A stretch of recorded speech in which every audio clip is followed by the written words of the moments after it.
ECET final phase seat allotment అయితే release అయిపోయింది. So చాలా మంది స్టూడెంట్స్ కి ఉన్న డౌట్స్ ఏంటంటే, సార్ నెక్స్ట్ ఏం చేయాలి? కొంతమంది స్టూడెంట్స్ కొన్ని కొన్ని కేటగిరీస్ లో ఉన్నారు.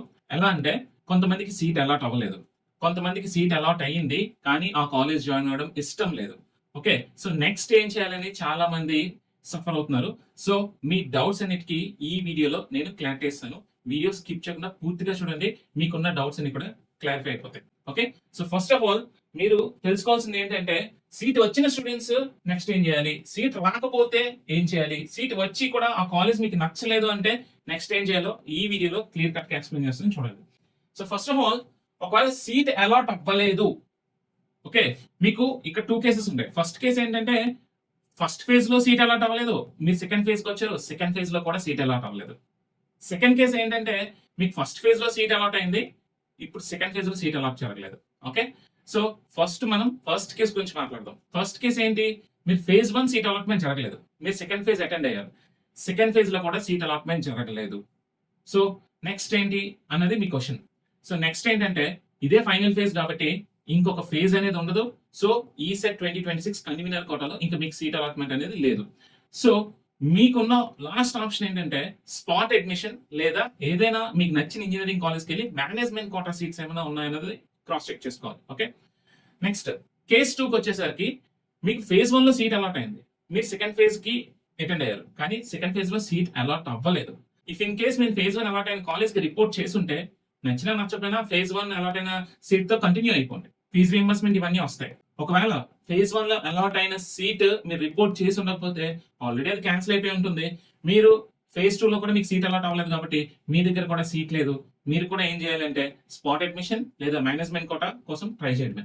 ఓకే, కానీ ఇక్కడ ఇంపార్టెంట్ నోట్ ఏంటంటే, ఎవరైతే స్పాట్ అడ్మిషన్ లేదా మేనేజ్మెంట్ కోటాకి వెళ్తారో వాళ్ళకి ఫీజు రీయింబర్స్మెంట్ రాదు, ఇది మాత్రం గుర్తుపెట్టుకోండి. సో సీట్ అలాట్ అవ్వని వాళ్ళు ఏం చేయాలి అంటే, రిమైనింగ్ వేకెన్సీ సీట్స్ ఏమున్నాయనేది క్రాస్ చెక్ చేసుకోండి. నేను ఒక 1-2 డేస్ లో ఫేజ్ 2 తర్వాత ఇంకా ఏమైనా వేకెన్సీ ఉన్నాయా, కాలేజ్ వైజ్ డిస్ట్రిక్ట్ వైజ్ ఏ ఇంజనీరింగ్ కాలేజ్ లో ఎన్ని వేకెన్సీ సీట్స్ ఉన్నాయన్నది అఫీషియల్ ఇన్ఫర్మేషన్ నేను మీతో షేర్ చేస్తాను. దానికోసం వెయిట్ చేయండి. Next special spot admission notification కోసం వెయిట్ చేయండి. అండ్ కాలేజ్ లెవెల్ అనౌన్స్మెంట్స్ కూడా ఉంటాయి. సో మేనేజ్మెంట్ సీట్స్ లేదా మీకు స్పాట్ అడ్మిషన్ కోసము అనౌన్స్మెంట్స్ చేస్తారు. అండ్ అలాగే అఫీషియల్ వెబ్సైట్ లో కూడా మీరు అప్డేట్స్ కోసం వెయిట్ చేయడం తప్ప ఇంకొక ఆప్షన్ లేదు. మీకు మరొక లాస్ట్ ఆప్షన్ నేను చెప్తాను. సో ఎవరైతే ఎఫోర్డ్ చేయగలరో, ఫైనాన్షియలీ ఎఫోర్డబిలిటీ ఉంటుందో వీళ్ళకి నేను ఇచ్చే ఆప్షన్ ఇది. సో కొన్ని deemed universities ECET lateral entry provide చేస్తున్నాయి. అవేంటంటే గీతం, కేఎల్యు, విజ్ఞాన్. ఈ 3 కాలేజెస్ ఈసెట్ స్టూడెంట్స్ కి లాటరల్ ఎంట్రీ ప్రోగ్రామ్ ఆఫర్ చేస్తున్నారు. సో ఇమీడియట్ గా ఈ 3 కాలేజెస్ ని అప్రోచ్ అవ్వండి. ఓకే, సో మీకు ఏమైనా సీట్ దొరకవచ్చు, కానీ ఫీజెస్ మీరు బేర్ చేయగలనంటేనే ఈ డెసిషన్ తీసుకోండి. సో నెక్స్ట్ అడిగే డౌట్ ఏంటంటే, seat allotted but not interested. Seat allot అయింది కానీ అసలు ఇంట్రెస్ట్ లేదు అలాట్ అయిన కాలేజ్ తో. సో చూడండి, మీకు ఫేజ్ 1 లో సీట్ అలాట్మెంట్ జరిగింది, దానికన్నా బెటర్ కాలేజ్ ఏదో దొరుకుతుందని మీరు ఫేజ్ 2కి వచ్చారు. ఫేజ్ 2 లో సీట్ అలాట్ అవ్వకపోతే ఫేజ్ 1 సీట్ మీకు మిగులుతుంది. ఓకే, ఒకవేళ ఫేజ్ 2 లో సీట్ అలాట్ అయ్యిందా, ఆటోమేటిక్ గా ఫేజ్ 1 లో అలాట్ అయిన సీట్ క్యాన్సిల్ అయిపోతుంది. ఇప్పుడు మీ చేతుల్లో ఉన్నది ఫేజ్ 2 లో అలాట్ అయిన కొత్త కాలేజ్ మాత్రమే. ఇప్పుడు ఈ కాలేజ్ మీకు నచ్చినా నచ్చకపోయినా ఈ ఇయర్ బీటెక్ చదువుదాం అనుకుంటే మీరు ఆ కాలేజ్ లో జాయిన్ అవ్వక తప్పదు. ఫీజు రీఎంబర్స్మెంట్ ఇవన్నీ కావాలనుకుంటే, ఒకవేళ పొరపాటున ఈ సీట్ కూడా వదిలేస్తే మీకు కన్వీనర్ కోటాలో సీట్ ఉండదు. ఓకే, సో మీరు ఏదైనా నచ్చిన కాలేజ్ కి స్పాట్ అడ్మిషన్ లేదా మేనేజ్మెంట్ కోటాకి వెళ్ళాలి. అక్కడ మీకు ఫీజు రీఎంబర్స్మెంట్ రాదు, మీ అంతటా మీరు ఫీజు పే చేసుకోవాలి, లేదా డీబీ యూనివర్సిటీస్ కి అడ్మిషన్ కోసం వెళ్ళాలి. ఇదే ఆప్షన్. ఓకే, సో 1-2 సార్లు ఆలోచించుకోండి. ఫేజ్ 2 లో అలాట్ అయిన సీట్ ని వదిలేసుకోవాలి అంటే మీరు 1-2 సార్లు ఆలోచించుకోండి. సో నెక్స్ట్ ఎఫెక్టివ్ ఏంటంటే, seat allotted but college is not my first choice. So మీరు సెకండ్ కౌన్సిలింగ్ వరకు వచ్చారు అంటే మీ ర్యాంక్ ఆల్రెడీ కొంచెం పెద్ద ర్యాంక్ అయి ఉంటుంది. ఓకే, లేదా ఫేజ్ 1 లో మీరు చేసిన మిస్టేక్స్ వల్ల సీట్ అలాట్మెంట్ జరగలేదు, సో మీరు ఫేజ్ 2 వరకు వచ్చారు. సో ఇక్కడ మీరు ఇది నా ఫస్ట్ చాయిస్ కాదు, నేను ఈ కాలేజ్ జాయిన్ అవ్వాలా అని మీరు బాధపడడంలో అర్థం లేదు. ఇలా మీరు బాధపడడంలో అసలు అర్థమే లేదు. ఫేజ్ 2 లో మంచి కాలేజ్ లో సీట్ దొరకడమే చాలా చాలా రేర్, లేదా యావరేజ్ కాలేజ్ లో సీట్ దొరికినా సరే మీరు హ్యాపీ ఫీల్ అవ్వాలి. ఓకే, చాలా మందికి ఫేజ్ 2 లో కూడా సీట్ అలాట్మెంట్ జరగలేదు. సో ఏదైనా డెసిషన్ తీసుకోబోయే ముందు మీరు ఫేజ్ 2 లో సీట్ ఎందుకు వదులుకోవాలి అనేది 1-2 సార్లు ఆలోచించుకోండి. ఓకే, సో ఇది మీ ఫస్ట్ చాయిసా, సెకండ్ చాయిసా అవన్నీ పక్కన పెట్టేసి ఓకే. సో మీకు ఇష్టం ఉన్నా లేకపోయినా ఒకవేళ ఫేజ్ 2లో సీట్ వదిలేసుకుంటే కాన్సిక్వెన్సెస్ ఏంటి? ఓకే. సో మీరు ఫైనాన్షియల్లీ ఎఫర్టబుల్ కాదా? ఇవన్నీ పాయింట్స్ ఆలోచించుకోవాలి. వదిలేసే ముందు మీకు ఎక్కువ టైం కూడా లేదు. 3 డేస్ టైమే ఉంది. August 19, August 20, August 21 is the last date to online reporting and physically reporting at the college. So A decision అయినా సరే ఈ 2, 3 డేస్‌లో తీసుకోవాలి. అండ్ మీకు చెప్పాను కదా!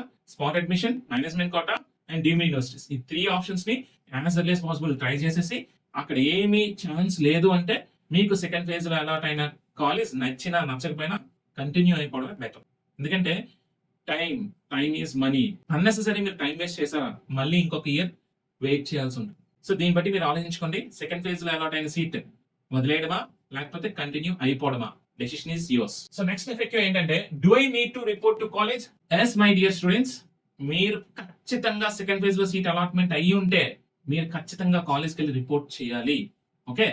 సో ఇక్కడ కూడా కొన్ని కేసెస్ ఉన్నాయి. ఫేజ్ 1 లో సీట్ అలాట్మెంట్ జరిగింది, బట్ స్టిల్ మీరు ఫేజ్ 2 కి అటెండ్ అయ్యారు. ఫేజ్ 2 లో ఒక కొత్త కాలేజ్ మీకు సీట్ అలాట్మెంట్ అయ్యింది. సో మీకు ఫేజ్ 1 లో అలాట్ అయిన కాలేజ్ లో కంటిన్యూ అవ్వాలని ఉంది. కానీ మై డియర్ ఫ్రెండ్, మీకు ఫేజ్ 2 లో మీకు ఒక సీట్ అలాట్ అయింది అంటే అర్థం ఫేజ్ 1 లో సీట్ ఆటోమేటిక్ గా క్యాన్సిల్ అయిపోయి మీకు ఒక కొత్త కాలేజ్ అలాట్ అయిందని అర్థం. ఓకే. సో దీనికి మళ్ళీ నేను వెళ్ళి రిపోర్ట్ చేయాలంటే ఎస్ ఆబ్వియస్ గా allotment order, joining report, original documents అన్ని పట్టుకొని వెళ్ళి డెడ్ లైన్ లోపు కొత్తగా రీఅలాట్ అయిన కాలేజ్కి వెళ్ళి రిపోర్ట్ చేయాలి. రిపోర్ట్ చేస్తేనే మీకు సీట్ ఉంటుంది. రిపోర్ట్ చేయకపోతే ఈ సెకండ్ ఫేజ్ లో అలాట్ అయిన సీట్ కూడా క్యాన్సిల్ అయిపోతుంది. ఓకే. సో చాలా మంది స్టూడెంట్స్ కామెంట్స్ లో అడుగుతూ ఉంటారు, సార్ నాకు ఫేజ్ 2 లో అలాట్ అయిన సీట్ ఇష్టం లేదు, ఫేజ్ 1 లో అలాట్ అయిన సీటే నాకు నచ్చింది, ఆ కాలేజీలో కంటిన్యూ అయిపోవచ్చా అని. మీరు ఒకటి అర్థం చేసుకోండి, మీకు ఫేజ్ 2 లో ఇంకొక కాలేజ్ అలాట్ అయింది అంటే అర్థం ఫేజ్ 1 లో అలాట్ అయిన సీట్ పోయింది. ఇంకా మీరు క్లెయిమ్ చేసుకోవడానికే లేదు. ఆల్రెడీ అలాట్మెంట్ ఆర్డర్ లో క్లియర్ కట్ ఇన్స్ట్రక్షన్స్ ఇచ్చారు. మీకు ఫేజ్ 1 అలాట్మెంట్ ఆర్డర్ లో చూసుకోండి. ఓకే. సో ఎవరైతే ఫేజ్ 2 లో కాలేజ్ అలాట్మెంట్ జరిగిందో మీరు ఈ సీట్ ఉండాలి అంటే డెడ్ లైన్ లోపు ఆ కాలేజ్కి వెళ్ళి ఫిజికల్ గా రిపోర్ట్ చేయాలి, అలాగే ఆన్లైన్ లో కూడా రిపోర్ట్ చేయాలి. రిపోర్ట్ చేస్తేనే ఫేజ్ 2 లో అలాట్ అయిన సీటు మీకు ఉంటుంది. లేకపోతే డెడ్ లైన్ తర్వాత అది క్యాన్సిల్ అయిపోతుంది ఆటోమేటిక్ గా. సో ఫేజ్ 2 లో అలాట్ అయిన కాలేజ్ కి వెళ్ళి రిపోర్ట్ చేయడానికి డెడ్ లైన్ ఆగస్ట్ 21. ఈ లోపే మీరు ఏ డెసిషన్ అయినా తీసుకోండి. So next, what documents should I carry? So college report కి వెళ్లే ముందు మీరు క్యారీ చేయాల్సిన డాక్యుమెంట్స్ చెప్తాను చూడండి. Allotment order, fee payment receipt, ECET rank card, hall ticket, next diploma examination certificates అన్ని కూడా, ఒరిజినల్ సర్టిఫికేట్స్ ఫర్ అడ్మిషన్, అలాగే కేటగిరీ, ఇన్కమ్ సర్టిఫికేట్, ఇవన్నీ కూడా, Aadhaar card, next passport size photographs, ఇవన్నీ కూడా మీరు ఒరిజినల్స్ తో పాటు జెరాక్స్ కూడా క్యారీ చేయండి. ఖచ్చితంగా ఒరిజినల్ సర్టిఫికేట్స్ అన్ని క్యారీ చేయాలి. సో డాక్యుమెంట్స్ ఏం తీసుకెళ్ళాలి కాలేజ్ లో రిపోర్ట్ చేసేటప్పుడు అని ఒక వీడియో ఆల్రెడీ చేశాను. ఆ వీడియో కూడా ఒకసారి చూడండి, మీకు క్లారిటీ వస్తుంది. సో నెక్స్ట్ ఎఫెక్టివ్ ఏంటంటే, what if I don't report? మీరు రిపోర్ట్ చేయకపోతే ఆటోమేటిక్ గా మీరు సెకండ్ ఫేజ్ లో అలాట్ అయిన సీట్ క్యాన్సిల్ అయిపోతుంది. మీకు సెకండ్ ఫేజ్ లో సీట్ అలాట్ అయ్యింది అంటే ఫేజ్ 1 లో ఒకవేళ సీట్ అలాట్ అయి ఉంటే అది ఆల్రెడీ క్యాన్సిల్ అయిపోయింది. మీకు ఇప్పుడు ఫేజ్ 2 లో అలాట్ అయిన సీట్ మీకు ఉండాలి అంటే మీరు అలాట్మెంట్ ఆర్డర్ డౌన్లోడ్ చేసుకోండి, ఆ కాలేజ్ కి ఆన్లైన్ లో రిపోర్ట్ చేయండి, జాయినింగ్ రిపోర్ట్ డౌన్లోడ్ చేసుకొని ఆ కాలేజ్ కి ఫిజికల్ గా ఆగస్ట్ 21 లోపు వెళ్ళి రిపోర్ట్ చేస్తేనే ఆ సీట్ ఉంటుంది. లేకపోతే ఫేజ్ 2 లో అలాట్ అయిన సీట్ కూడా పోతుంది. సో మొత్తానికి మీకు అసలు సీటే లేకుండా పోతుంది. ప్రతి ఒక్క స్టూడెంట్ కి కావాల్సిన అన్ని ఇంపార్టెంట్ ఇన్ఫర్మేషన్ ఇచ్చాను అని అనుకుంటున్నాను. సో ఫైనలీ మీరు సీట్ అలాట్ అయ్యిందా, అలాట్మెంట్ ఆర్డర్ చెక్ చేసుకోండి, ఆ కాలేజ్ సెల్ఫ్ జాయినింగ్ అవ్వండి. ఓకే. ఆగస్ట్ 21 లోపు ఆన్లైన్ రిపోర్ట్ చేసేసి ఆ కాలేజ్కి వెళ్ళి ఫిజికల్ గా రిపోర్ట్ చేయండి. అదే బెస్ట్ ఆప్షన్. ఓకే. లేదు మీ దగ్గర బోల్డ్ డబ్బులు ఉన్నాయి, నేను ఎఫోర్డ్ చేయగలను అంటే ఆల్టర్నేటివ్స్ ఆలోచించండి. 3 ఆప్షన్స్ చెప్పాను కదా. Next, no seat allotted. Seat allot అవ్వలే వాళ్ళు మాత్రం మీరు ఇంకా చేసేది ఏం లేదు. Spot admission, management quota, deemed universities, ఈ 3 ఆప్షన్స్ కోసం యాజ్ ఎర్లీ యాజ్ పాసిబుల్ త్వరపడండి. ఎందుకంటే ఈ 3 కేసెస్ లో మీకు ఫీజు రీయింబర్స్మెంట్ అనేది ఉండదు. ఫీజు అనేది మీరే పే చేసుకోవాల్సి ఉంటుంది. సో మీకు నచ్చిన కాలేజ్ కి ఇమీడియట్ గా పోయి సీట్ ఏమైనా దొరుకుతుందో లేదని క్రాస్ చెక్ చేసుకోండి. సో ఆ 3 ఆప్షన్స్ మీకు నచ్చలేదు అంటే మీరు నెక్స్ట్ ఇయర్ ఈసెట్ 2027 రాసుకోండి. So next, not interested. Not interested అనే ముందు ఆలోచించండి, ఫేజ్ 2 లో అసలు సీటే అలాట్ అవ్వని స్టూడెంట్స్ పరిస్థితి ఏంటి. సో మీకు అట్లీస్ట్ మీకు సీట్ అలాట్ అయింది, బట్ ఆ సీట్ మీకు నచ్చలేదు. నచ్చలేదు అంటే నచ్చలేదు అని చెప్పి మీరు ఆ సీట్ వదిలేయడం కన్నా ఆ కాలేజ్ లో కొంచెం జాగ్రత్తగా చదువుకోవడం బెస్ట్ అని నా ఒపీనియన్. నా ఒపీనియన్ అడిగితే నేను అదే చెప్తాను. మీకు ఏదో కాలేజ్ లో సీట్ అలాట్ అయింది, అలాట్ అయిన కాలేజ్ సీట్ ఎందుకు వదిలేసుకోవడం? మీకు గవర్నమెంట్ ఫీజు రీయింబర్స్మెంట్ కూడా ఇస్తుంది కదా, ప్లీజ్ ఆ సీట్ ని వదులుకోవద్దు. సో ఆ సీట్ వదులుకోకుండా కష్టమో నష్టమో ఆ కాలేజ్ లో కంటిన్యూ అవ్వండి. సో స్టూడెంట్స్ అందరికీ నేను ఇచ్చే ఇంపార్టెంట్ అడ్వైస్ ఏంటి అంటే, ఎవ్రీ ఇయర్ ఈ మిస్టేక్ చాలా మంది స్టూడెంట్స్ చేస్తున్నారు, బట్ ఈ ఇయర్ మీరు అది చేయొద్దు.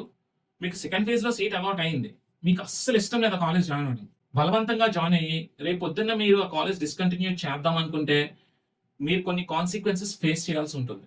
ఓకే, మీరు బలవంతంగా జాయిన్ అయిపోయి ఒక సెమిస్టర్ అయిపోయిన తర్వాత నేను డిస్కంటిన్యూ చేస్తానంటే మాత్రం కొన్ని కాలేజెస్ ఆ సీట్ క్యాన్సిల్ చేసుకోవాలి అంటే మీరు ఫీజు పే చేయాల్సి ఉంటుంది, గుర్తుపెట్టుకోండి.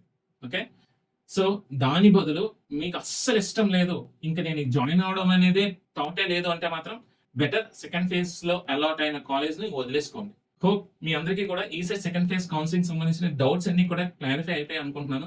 ఇంకా ఏమైనా డౌట్స్ ఉంటే మన కామెంట్ సెక్షన్ లో పోస్ట్ చేయండి, నేను రిప్లై ఇస్తాను. ఓకే, ఇలాంటి మంచి కంటెంట్ కోసం మన ఛానల్ కంటిన్యూస్ గా ఫాలో అవుతూ ఉండండి. Thank you.